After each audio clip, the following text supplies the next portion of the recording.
Ask anyone in design, and they'll tell you that radical technological innovation has never been so pressing a talking point, especially with the growth of AI.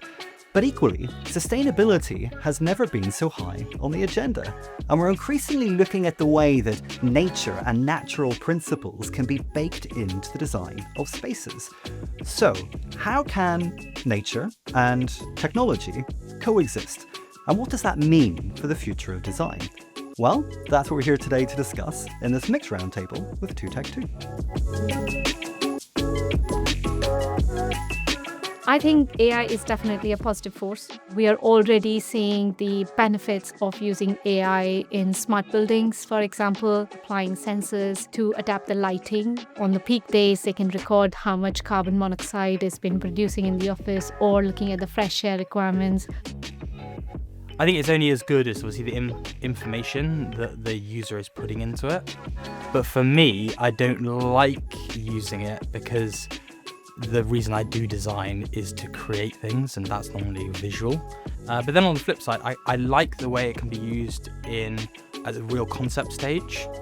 We can see that it's accelerated process. It's creating much more freedom for ideations or variations of options. We can test that immediately. But we can't solely rely on AI to do the design work for us, because there's so much nuances in design in terms of emotional interactions, context, inclusivity, cultural aspirations, all of that. So there's a lot of human touch to it. We've been through a phase, I feel, where a lot of design trends were quite tech heavy, and people have gone in a circle and have come to a point where the nature and technology needs to strike a right balance. We are incorporating biophilia in there. We have seen so many new products coming into the market made out of mushrooms or algae, or made out of natural fiber, which is taking this whole natural element to a next stage altogether. I'm like a big advocate of like I think it's Terrapin Bright Green's 14 patterns of biophilic design. I think there's like a huge obsession about plants. Plants are really important, but then it's also about like the nature of the space. So sight lines, or the use of kind of specific types of materiality, or also creating spaces of refuge, which also can be found in nature, but then also having that element of like risk and peril. So creating a space which is both comforting and it's also going to push you. People want that bit of their home coming back into the office, which means bringing more natural elements, like creating a little oasis or retreats in the office.